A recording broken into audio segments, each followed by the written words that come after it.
Day of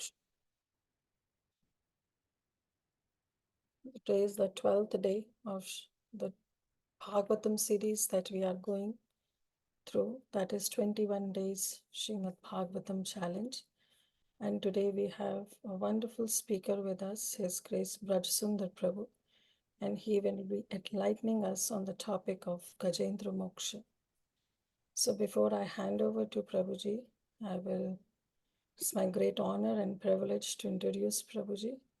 So His Grace Brajsundar Prabhu, he is an urban spiritual leader, global public speaker, teacher of Bhagavad knowledge, spiritual counselor, and initiator of Bhagavad Mahavidyalaya in Sri Govardhan Dham.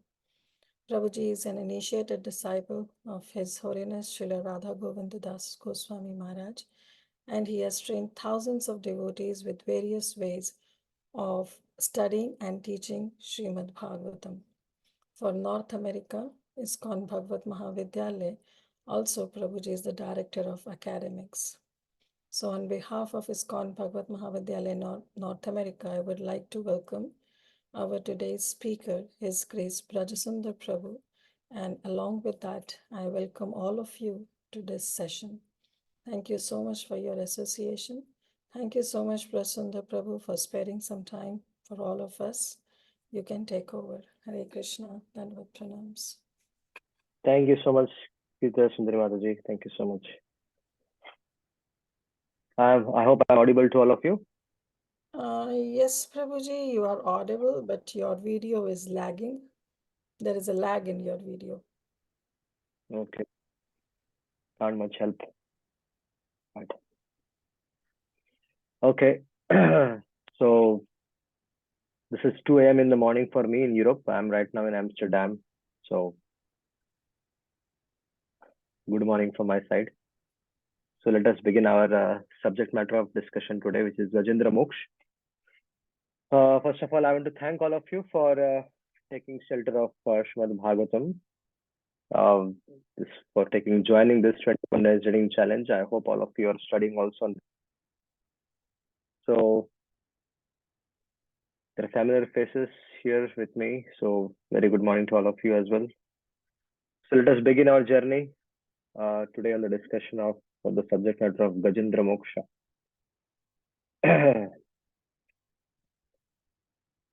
So there is a very high and beautiful mountain that has an altitude of 10,000 yojanas or 80,000 miles in the midst of ocean of milk, and this mountain is known as Trikuta.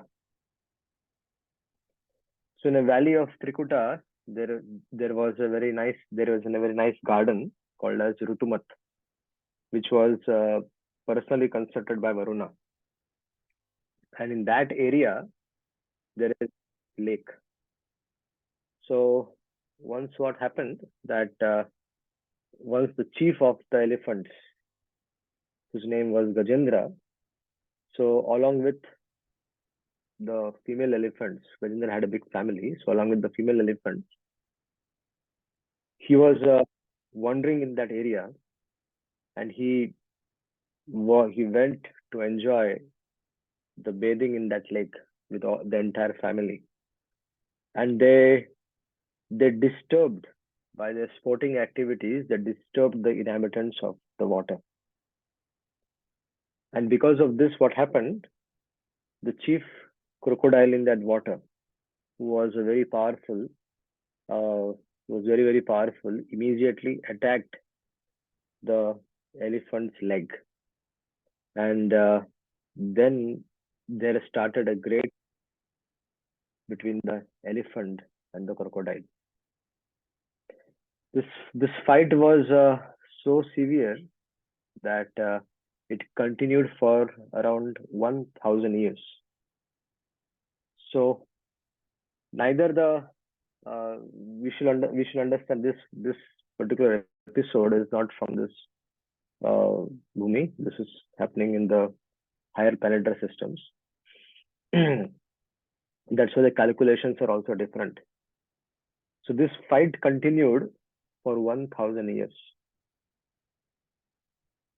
Neither the elephant nor the crocodile cried, and they they the elephant gradually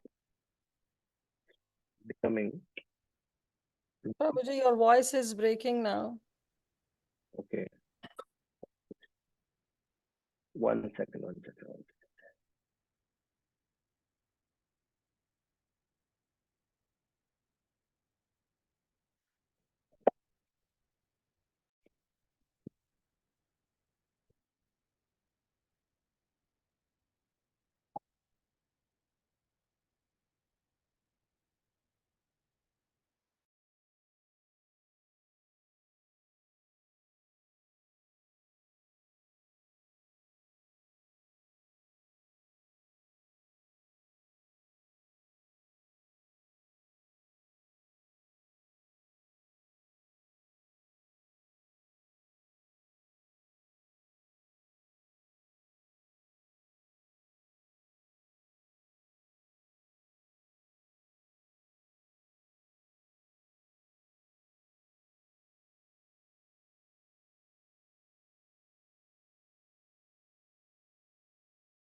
Hare Krishna. Am I audible now? Yes, Prabhuji, much better.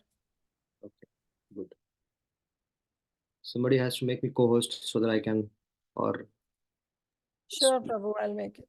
make my screen spotlight for everyone. Yes, yes, yes, Prabhuji.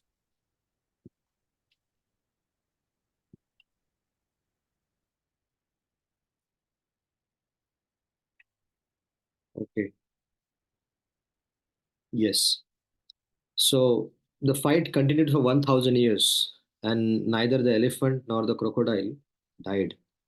But since they were in the water, the elephant gradually became weak, whereas the power of the crocodile increased more and more.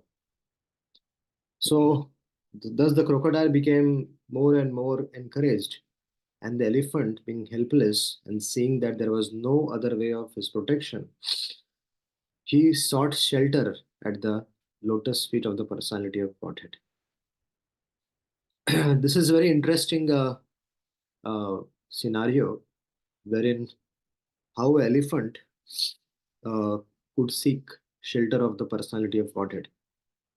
So there are similar instances in Srimad Bhagavatam as well, wherein we find Lord's interference in the life of personalities, wherein they could remember their past life. You know, in the fifth canto of Srimad Bhagavatam, there is there is a mention about how King Bharat, he gave up everything, and he went to the forest for performing tapasya for Vanaprastha ashram, and there he became attached to a deer. And while he was attached to the deer, he actually, when he left his body, he actually became a deer. And in that body of a deer, he was very much able to remember his past life as King Bharat. And so in the body of a deer, he lamented.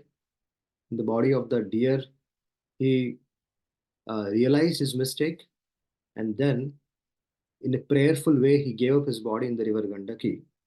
And then, after leaving his body, he again became a Brahmana, in which the devotees called him as Jad Bharat.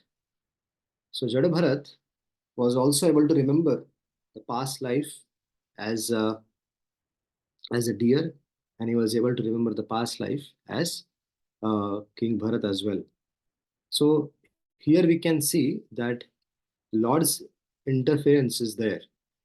When we are sincere, when we have sincerely practiced Krishna consciousness, and if for some reason abruptly without perfecting our lives, if we give up our body, then the Lord the Lord intervenes in our life and helps us. Here, the deer and Jad Bharat were able to remember their past life as Maharaj Bharat, and this was only possible if Krishna wants us to do that.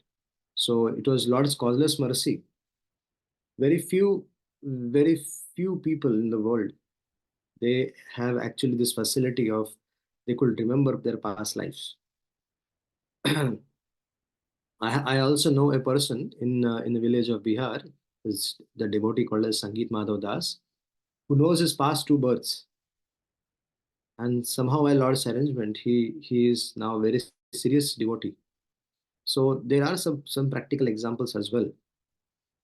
There is similar instance uh, in here in the life of Gajendra, that how Gajendra was able to remember. Gajendra was practicing devotional life in his past birth, and he used to chant a mantra given to him by his spiritual master.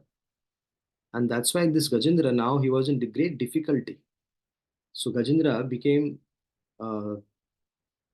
he was in great pain, and in that great pain he was able to remember what he chanted in the previous birth. If you see the life of Chitraketu Maharaj was also cursed to become a demon by Mother Parvati. But Mother Parvati, she did not knew while cursing that Chitraketu Maharaj was a great devotee of the Lord. So Lord Shiva mentioned that to her after she cursed. Lord Shiva mentioned that, that's Parvati, you have to curse him? But and then Lord Shiva told that you will see that his devotional life will be undisturbed even in the body of a demon. Although you have cursed him to become a demon, so uh, by the curse of Mother Parvati, Chitraketu Maharaj became Vritrasur.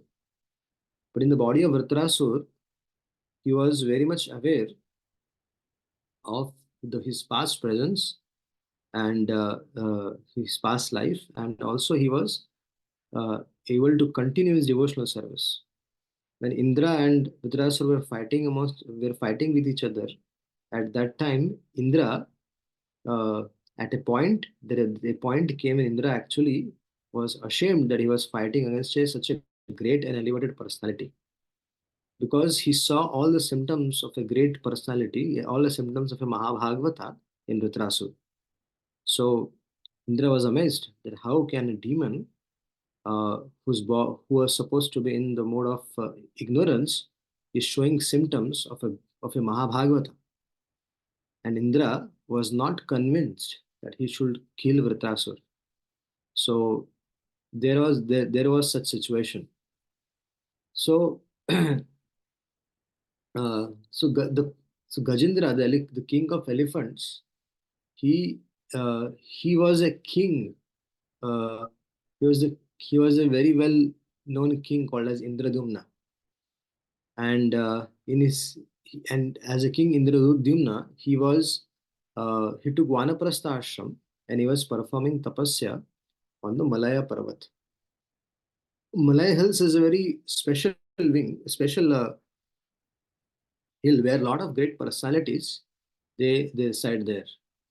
Shukdev, it is mentioned in the sixth canto of Srimad Bhagavatam, when Shukdev Goswami narrates the Ajamil Upakhyan to Parikshit Maharaj. There it is mentioned that Ajamil, that whole episode of Ajamil Upakhyan was understood by Shukdev Goswami from Agastya Muni on the Malaya Parvat.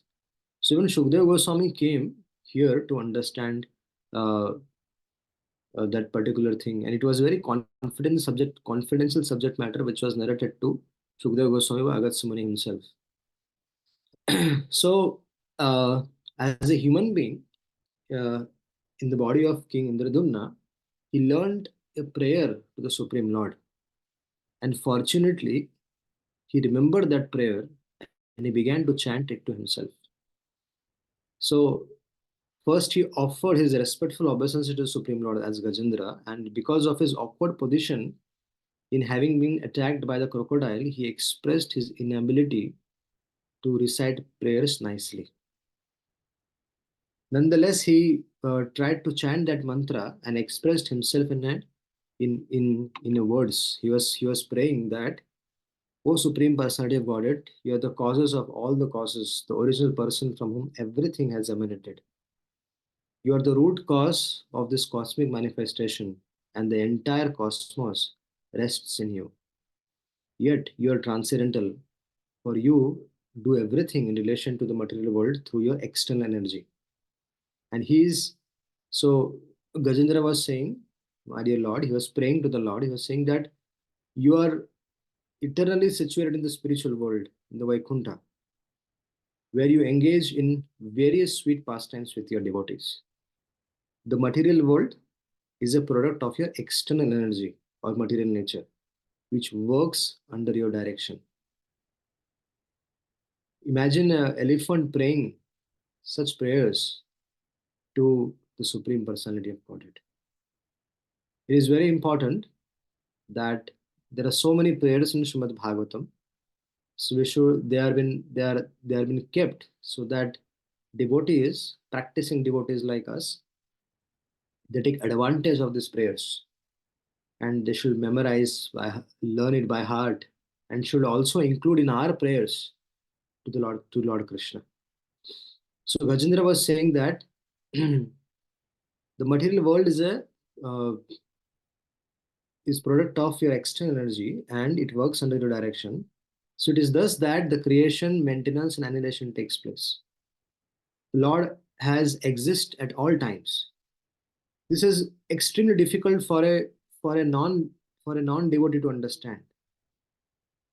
Although the Supreme Lord is transcendental and is perceivable by everyone, but only the pure devotees perceive his presence and activities. So the Supreme Personality of Godhead is completely free from material birth, material death, material old age and disease. His birth, death, all his birth activities are all transcendental.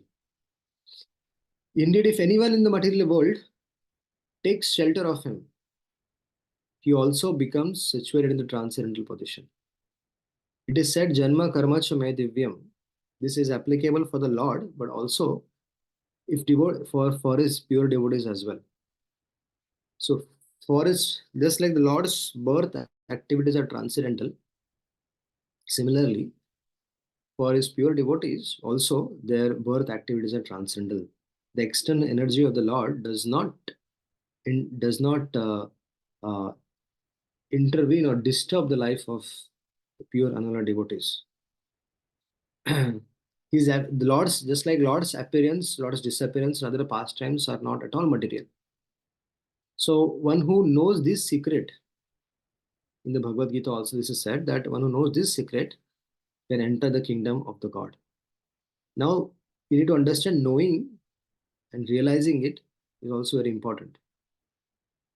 So when Gokarna recited the Srimad Bhagavatam to Dundukari on the instructions of the sun god, Dundukari was a person who was so engrossed in material activity, and he was killed. He was murdered by his wives. So Dundukari became a ghost, and his brother Gokarna, he requested sun god to guide him how Dundukari can be delivered. So Dundukari uh, uh, was in a ghostly form, and Gokarna had performed Shraddha for him in Gaya, and still he was not getting delivered. So Sun God instructed Gokarna to recite the entire Srimad Bhagavatam for Dundukari. So Gokarna arranged for a very auspicious session for 7 days, wherein he recited the entire Srimad Bhagavatam to Dundukari. So Dundukari, it so Dundukari, he seriously heard the entire Srimad Bhagavatam, although it had an airy body of a ghost, but it took shelter of a bone of a bamboo and it heard the entire Srimad Bhagavatam. And after the seven-day sessions was over, by the mercy of Srimad Bhagavatam and by the mercy of Gokarna, Dundukari got the form of the associate of the Lord of Vaikuntha. And the when the devotees from the Vaikuntha, when they came to take Dundukari, Gokarna was surprised that they only came to take Dundukari, not the others who were also listening. So Gokarna immediately questioned them, what was the cause, what is the reason? So then they uh, they said that everybody heard Srimad Bhagavatam, but the difference lies in the quality of hearing Srimad Bhagavatam. Gokarna recited the Bhagavatam, everybody heard it, but Dundukari heard it with rapt attention. And not only he heard, he also contemplated on it. So that is also a very important part of Shravan. So we should also meditate on the subject matter which we are hearing. And that helps us to uh, fix our mind in the lotus feet of the Lord. So that's what Gajendra is saying, that the Lord's appearance, disappearance, and other pastimes are not material. So one who knows this secret can enter the kingdom of the God. So in the Lord, all opposing elements are adjusted, and the Lord is situated in everyone's heart. He is the controller of everything. He is the witness of all activities, and he is the original source of all the living entities. Indeed, all the living entities are parts of him, or he is the origin of Mahavishnu, who is the source of living entities within the material world. The Lord can observe the activities of our senses, which can work and achieve material results because of his mercy. Although the Supreme Lord is the original source of everything, he is untouched by any of his byproducts. In this way, the Supreme Lord is like a gold mine, which is the source of gold in the ornaments, and yet he is different from the ornaments themselves. So the Lord is worshipped by various methods described in the Pancharatras. Gajendra is saying, "O Lord, you are the source of our knowledge, and you can give us liberation. Therefore, it is our duty to understand Him according to the instructions of the devotees." So it is very important that we know what is our uh, duty. What is Sanatan? What is our Sanatan Dharma? Sanatan means eternal, and Dharma means occupation. So that occupation of a living entity which cannot be that occupation of the living entity which cannot be separated from him in any given circumstances. That is to worship the Lord, to render devotional service to the Lord. That is Sanatan Dharma. So therefore it is our duty to understand him according to the instruction mentions given by his devotees by spiritual or by our spiritual master. So although for us the mode of goodness is covered by following the instruction of the saintly people and the spiritual master, and by their mercy we can free ourselves from the clutches. So Gajendra was saying that, O self-effulgent, O Supreme Personality of Godhead, your impersonal form is adored by those advanced in spiritual knowledge, and your feature as a localized super soul is appreciated by the yogis. But your original form as a person is only understood by your devotees. And that Supreme Personality of Godhead is competent to dissipate the darkness of the conditioned souls. So you are the ocean of transcendent qualities, and you can be understood only by liberated souls, freed from the bodily concept of life. My dear Lord, by your causeless mercy, the Lord can rescue the conditioned souls from the material clutches and enable him to return home. So Gajendra was offering prayers in this way, that my dear Lord, a pure devotee does not aspire to go back to Godhead. He simply is satisfied with executing devotional service in the material world. A pure devotee does not ask anything from the Supreme Lord. His only prayer is to be freed from the material conception of life. and to be engaged in your transcendental loving service. So Gajendra was offering prayers in this way. So the surprising aspect was that when Gajendra was offering prayers to the Lord, at that time, Shiva, Brahma, on so many other demigods, they came in the sky and they were watching him.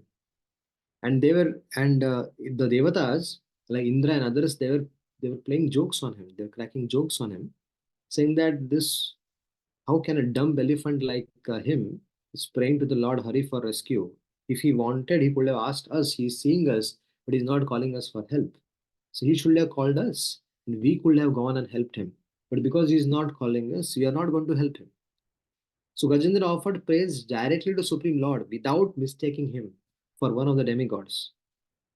So the personality of Godhead Narayana, even there, when the demigods were laughing, and at the situation of Gajendra, that Gajendra is offering prayers and he's thinking that Lord Hari is going to come and save him just at that time. Dear devotee, just at that time, the Supreme Personality of Godhead, Lord Narayana, seated on the Garuda, personally appeared before them. And Lord appeared in the sky, and everybody was surprised. And the Lord saw that Gajendra was about to give up his life.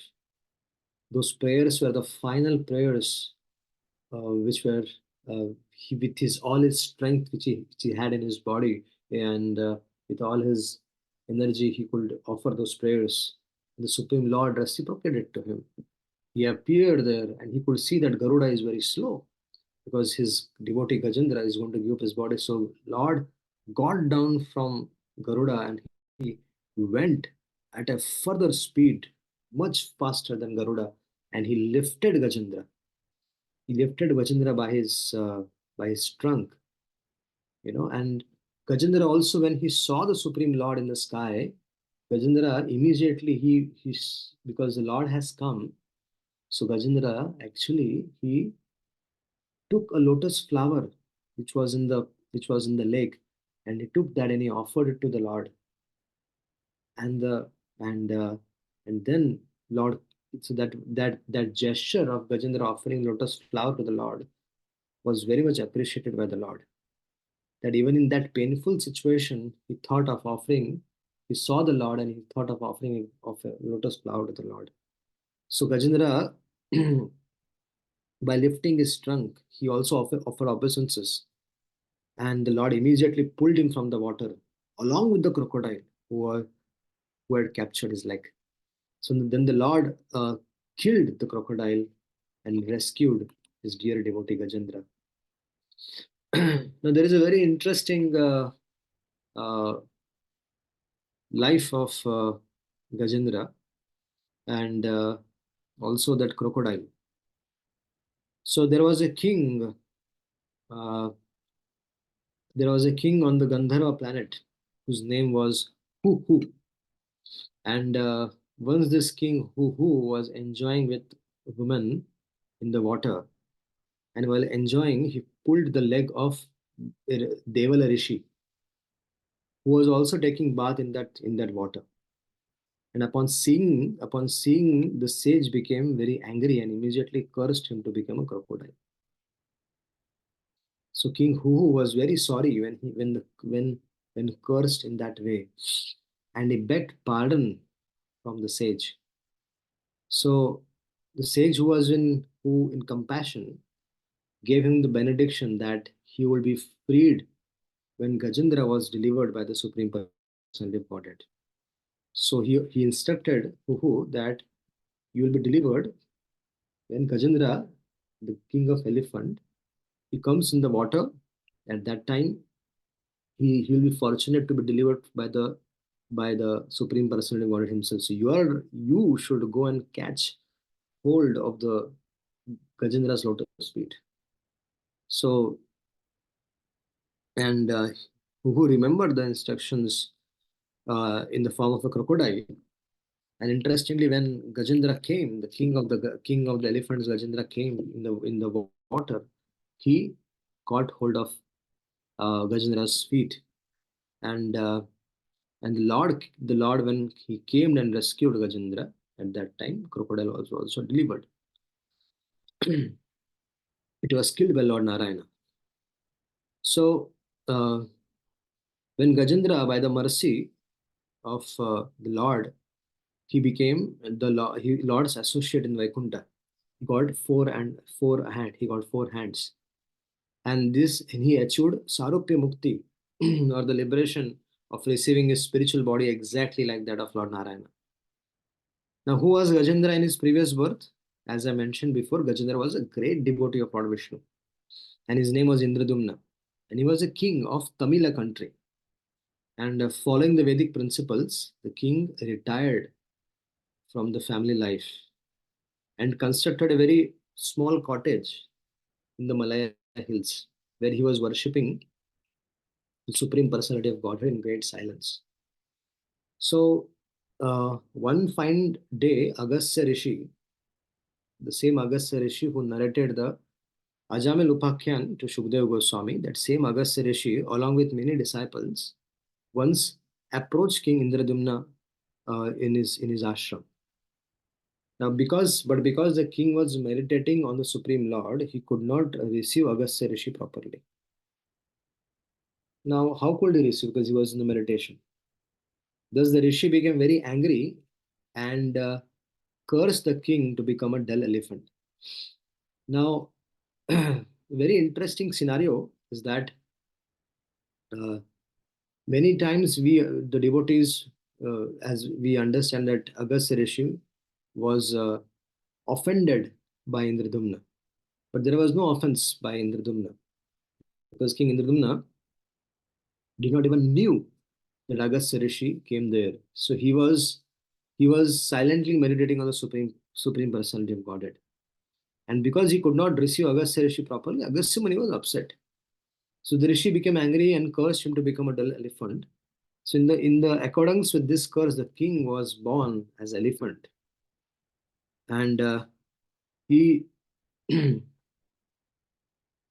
he fortunately he did not remember his other things, but when he landed in difficulty in the waters of that lake, he when the crocodile caught him, at that time he remembered the same mantra which in the body of King Indradumna, while meditating on the Supreme Lord, the mantra which he was chanting, that mantra he remembered.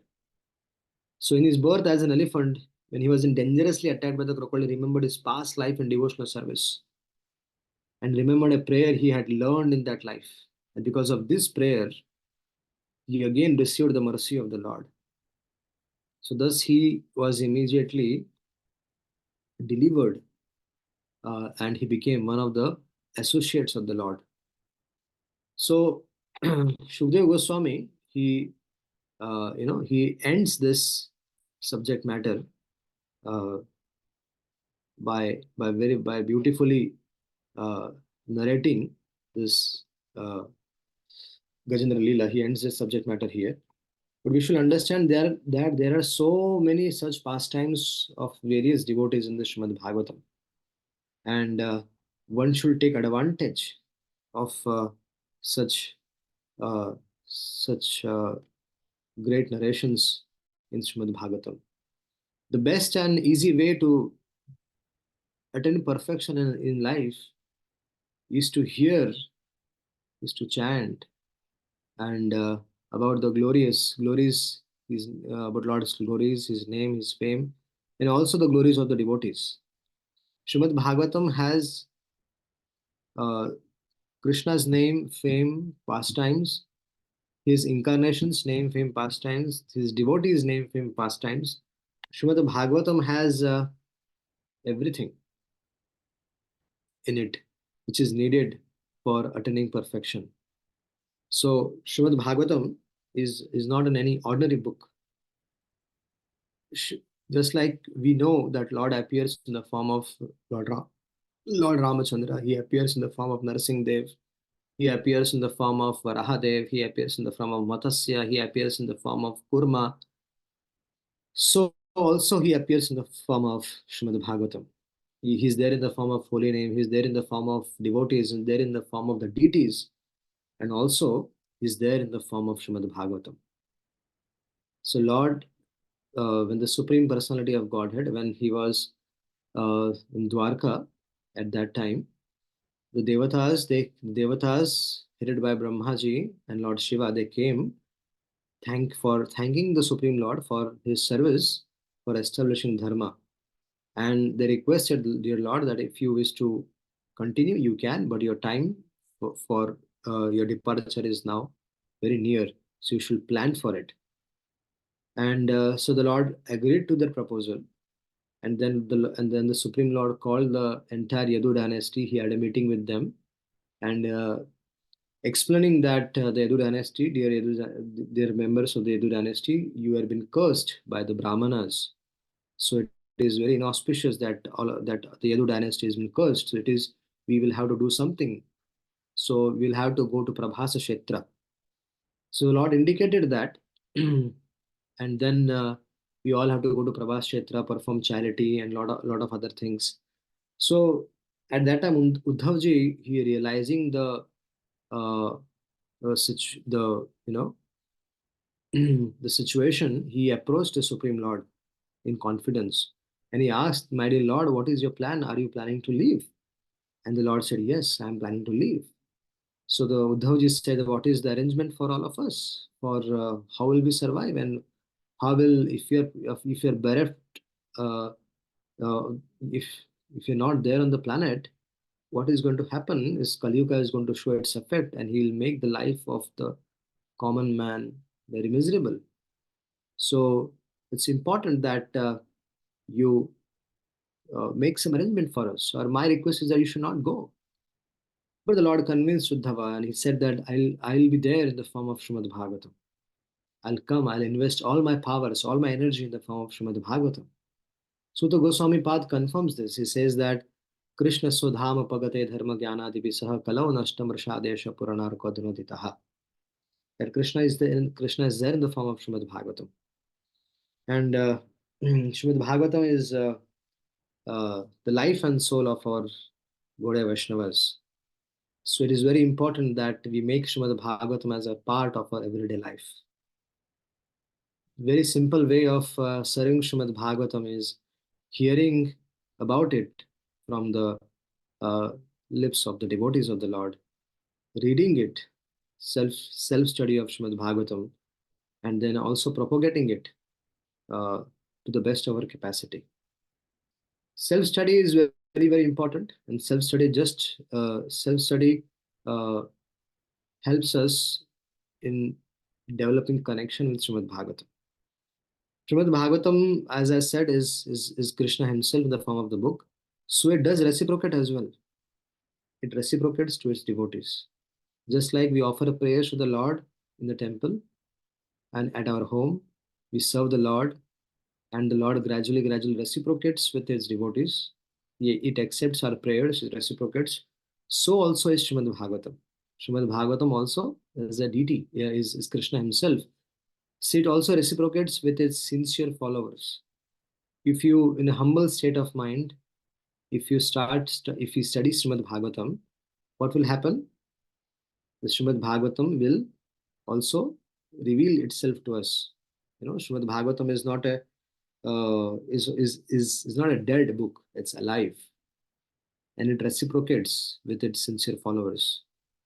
So one should, in a very humble state of mind, take shelter of Srimad Bhagavatam, and then try to try to learn it from the devotees, and also read it on a regular basis. And gradually, one will establish a relationship with Srimad Bhagavatam, and it will reciprocate.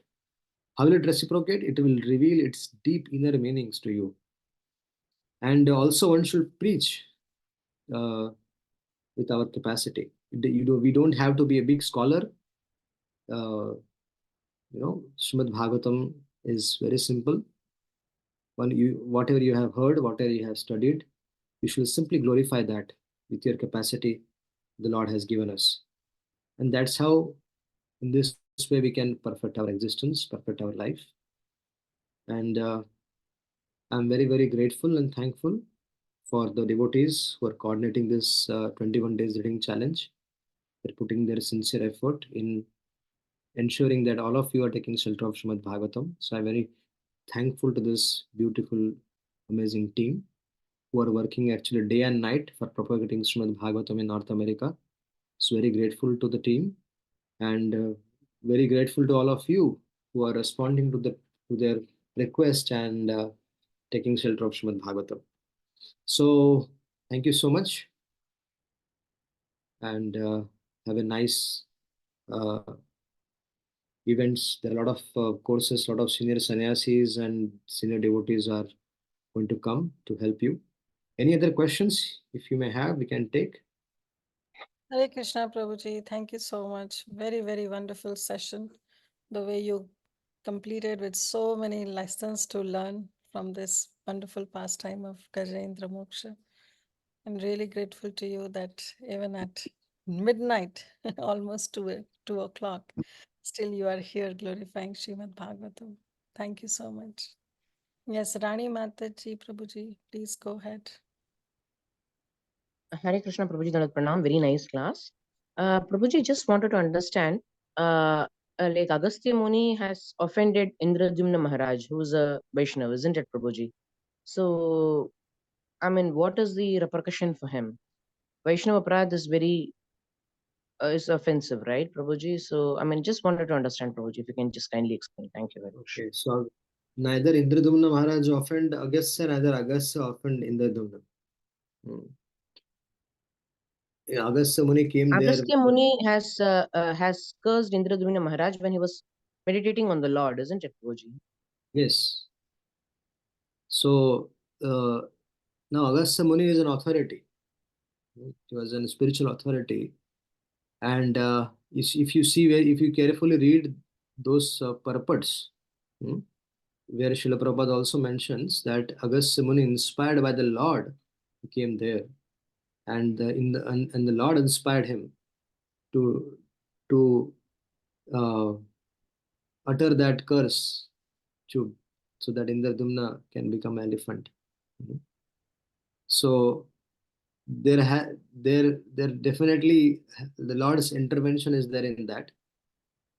Otherwise, it doesn't work. Even when Parikshit Maharaj, when he garlanded the Brahmana with a dead snake, at that time, Parikshit Maharaj never in his entire life he even thought of committing such an offense to such a situation to uh, trouble to a Brahmana. But that happened.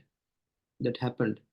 And when Samik Rishi, when he came to senses, when his son came and he came to senses, at that time Shamik Rishi also did not take that garlanding of the snake very seriously. He also understood that he is a great devotee of the Lord. But somehow that curse which his son uttered was taken in a very was taken by Parikshit Maharaj as Krishna has come in the form of a curse to benefit me. So that we need to that he Krishna Maharaj took in that way. So here Indradumna, when Agastya Muni cursed and left, Indradumna was also informed about it. So he also took. He also did not have any grudges or any ill feelings towards Agastya. In fact, he was sorry for it, and uh, he accepted that as the will of the Lord. You know, when when the Lord when the Jivatma, when he goes to Yamaloka, at that time Yamaraji decides his fate, what has to be done with him. So it actually Yamaraji doesn't do himself. He takes guidance from the Lord. The Lord in the heart guides Yamaraji. So what punishment one has to get. So similarly, here Agastya Muni was in the front of Maharaj Indradyumna. So Lord inspired Agastya Muni to curse him to become elephant. So it definitely it has some relation with the past activities, which is not yet mentioned here in directly in Srimad Bhagavatam. but definitely it is connected with something from his further past life. So as per purports which were given by Srila Prabhupada, it mentions that he was inspired by the Lord to utter such a curse for the benefit of Indradumna, so that he will be delivered by the Lord himself and attain perfection in the next life. Okay. Thank you, Prabhuji. I was just trying to understand because Durvasa Muni also offended Ambarish Maharaj. So, Yeah. but he is also an authority. So, just trying to understand here Durvasa Agastya Muni, Muni. yeah, scenarios are different.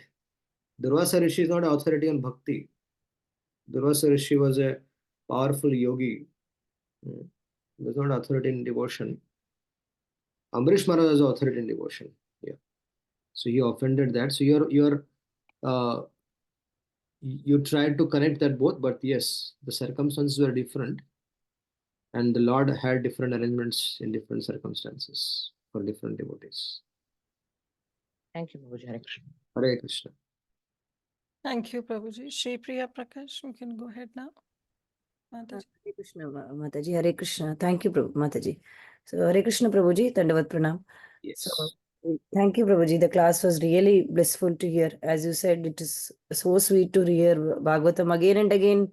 Several times we are hearing this Gajendra Moksha, but each time it is nice to hear. So, Prabhuji, most of the time, I think this was the first time I heard like Gajendra is addressing Supreme Lord as Vasudeva. Means I was reading the purport. I was not seriously, I never read purport. I just hear. But I have heard from many senior devotees, like when Gajendra was offering his prayers, he just mentioned Supreme Lord. He did not mention the name. He just said, whoever is the Supreme Lord, please come and relieve me from my pain. And so, why Prabhuji like that? Like, is it, I don't understand, like, So it was a prayer which was Gajendra was chanting a prayer which was given to him by in his past birth by his spiritual master. So Gajendra was as Indradumna he got a prayer. So the prayer, the mantra was composed in a certain way. There's 40 verses in it. So he just chanted that. But we need to understand the manobhishta. When someone chants a prayer, there has just like Akrura, when he came to Vrindavan, he was praying to the Lord, and with the prayer, there was his intentions. To whom is he offering prayers? So you will be when the Gajendra was offering prayers. So all the chief of the devatas like Brahma, Shiva, and everybody, all the devatas, they all came in the sky, but nobody was interfering in what was Gajendra saying, because they all knew that Gajendra was praying to the Supreme Lord. And uh, nobody intervened. Actually, Lord chastised. You'll be amazed that since you brought the topic up, the Lord when Lord appeared for Gajendra at that time, these devatas, the Lord chastised them, indicating that my devotee was in trouble. Why didn't you go and help him? You should have helped him. But instead you were laughing. And all the devatas, they felt ashamed. So when you see devotee is in trouble, so we should go further and help him. Not that we should wait. Because so here Gajendra was offering prayers to Supreme Lord. Devatas, if it was offered to anyone else, then they could have come. They were all there, but they did not intervene. So Gajendra was fully conscious of whom he is offering prayers to. Yes, there are acharyas. There are devotees who say that Gajendra was. He did not mention the name of the Lord Hari, but all the qualities, name, fame, which he was mentioning, all the qualities which you are mentioning, were only for were only for Lord Hari, and that's why Lord Hari came. So he did not chant name, but he chanted his qualities, and his qualities and name are not different. Lord's name, fame, pastimes, qualities are not different from each other. So but all those prayers were only directed towards one person, which was Supreme Lord Hari. And when Lord Hari appeared there, Gajendra was pleased and he offered the lotus flower to the Lord. So he did not offer lotus flower to Shiva or Brahma or Indra, who were also witnessing this whole episode there. He offered prayers directly to Supreme Lord, and they came and he offered that flower to the Lord. So we need to conclude that he was praying to Sri Hari only. Yes. Yeah, he was that is clear, Prabhuji. That is, they are telling that only. Like they are praying. He's telling this, it is offered to the Supreme. So he didn't know, but yeah, now you told that he had some kind of remembrance of last birth, isn't it? So that was. Thank you, Prabhuji. Thank you. Hare Krishna. Thank you, Hare Krishna. Prabhuji. Okay, dear devotees, anybody else has any question to ask? Okay, thank you so much, Brajsundar. Thank you so much. Hare Krishna. Thank you for your Hari Bol. Hare Krishna. Hare Krishna. Hare Krishna. Thank you. Hare Krishna. Vancha kalpataru. Hare Krishna. Hare Krishna, Prabhu. Hare Krishna. Hare Krishna. Hare Krishna Prabhu, Nanda Hare Pradhan, Krishna. Rancha Hare Kalpatara, Krishna. Vashit Pasim, Krishna. Pradana Kavunar Hare Bhavashnavi. Ram, Hare Ram. Hare Krishna. Hare Krishna. Hare Krishna. Hare Hare Dear Krishna. Hare Ram. devotees, I'm ending the call. Hare Krishna. See you all tomorrow. Hare